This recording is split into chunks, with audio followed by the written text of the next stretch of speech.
Rhetorica ad Herennium. Summarizing the text. A brief summary of Rhetorica ad Herennium would be that it's about rhetoric and how a speaker can utilize it.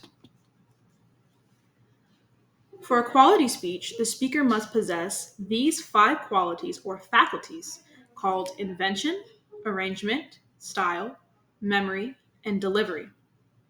Invention is defined by the devising of matter true or plausible that could make the case convincing. Invent or create a speech to convince your audience.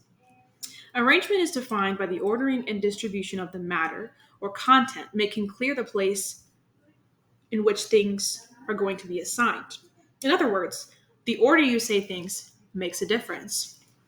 Style is defined by the adaptation of suitable words and sentences to the matter devised. How you say things makes a difference to the listener. Memory. Memory is defined by the firm retention in the mind of matter, words, and arrangement. Think about making this speech or paper something that is memorable. Delivery. Delivery is defined by the graceful regulation of voice, countenance, and gesture. Think about the difference between a monotone lecture and listening to that same lecture. With an energized teacher, you're more likely to listen and participate. The faculties briefly mentioned on our previous slide are attained by 3 things: theory, imitation, and practice. Theory provides a set of rules creating a definite method and system of speaking. Imitation stimulates us to attain, in accordance with a studied method, the effectiveness of a certain models in speaking.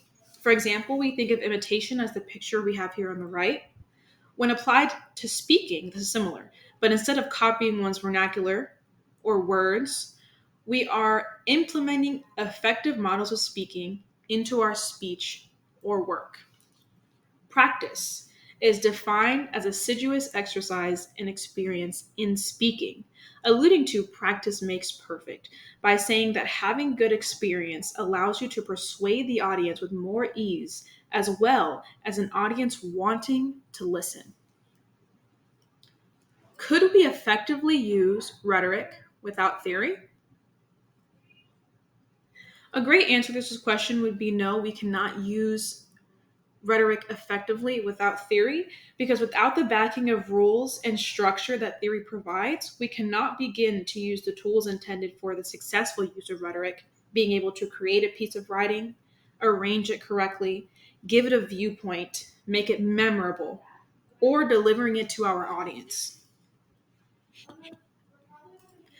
Now we're moving into what a speaker needs to adapt their speech to their purpose or function. Invention is split into 6 parts. Introduction, the beginning of a discourse, as well as preparing the listener's mind. Statement of facts, which can also be called the narration, sets the events up in the speech that may or may not have occurred. Division is used to give clarity to the listener on what we are going to say, as well as announce our points. Proof is the presentation of our arguments paired with evidence. Refutation is defined as the destruction of our opponent's arguments. Think about a debate you've had recently and won.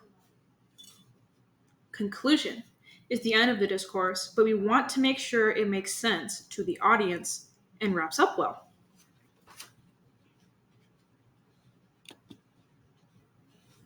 In order to create an appropriate introduction for our speech or paper, we first need to determine the cause.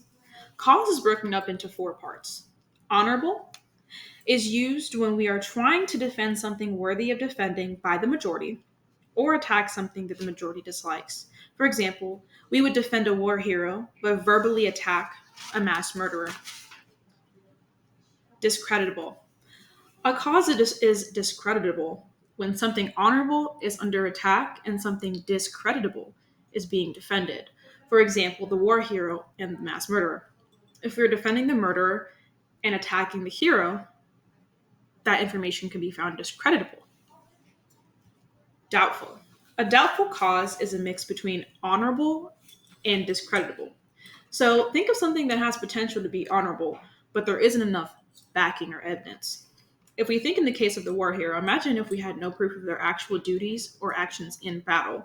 The audience would question the validity of our argument. Petty. A petty cause is a matter brought up of no importance. Once a correct cause is determined for the introduction, you now must determine which of the two kinds best suits your speech or paper. The direct opening immediately prepares the audience to listen to our speech. This enables us to have listeners that are attentive, receptive, and well disposed. We can apply the direct opening to almost all of our causes. For example, if our cause was petty, this method would be used to make the audience attentive. The subtle approach is used when we cannot use a direct opening, like when the cause is discreditable, the audience has been won over by an opposing speaker, or the audience is already tired from listening to previous speakers. How can we create a direct opening if our cause is doubtful? A great answer would be that we need to build our direct opening with goodwill or good intention so that the discreditable part of our cause can't be prejudicial or harmful to us.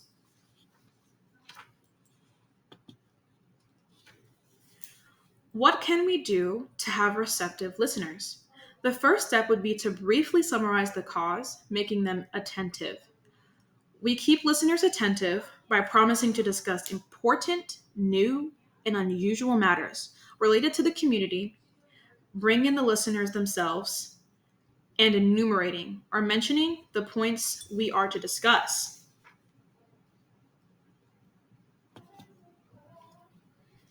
The best ways to make our audience more attentive is divided into 4 parts. Discussing ourselves. This secures our good intention by giving information about ourselves and revealing our past conducts toward the community, family and friends, or a previous audience, as well as referencing the matter in question and showing our audience that we are unwilling to place our hope in anyone else if we're writing a persuasive speech. The adversary. We secure an audience by casting hatred, unpopularity, or contempt on a common enemy, shedding light on their unsavory actions. The audience is secured if you discuss the audience itself, praising their humanity and wisdom, and even relating some of your content to them. And of course, the facts. The audience is attentive if our argument has a base to go off of. The methods for creating a sufficient arrangement are split into 2 parts. One is the principles of rhetoric, which uses introduction, statement of facts, division, proof, refutation, and conclusion in speaking, and follows that order. It uses the whole case of the discourse as well as the individual arguments, which are proposition, reason, proof of reason, embellishment, and resume. And those are described in depth in another book. With particular circumstance, the order is up to the speaker's judgment. For example, the speaker could decide to use proof after the introduction rather than the statement of the facts, simply because it's better for them.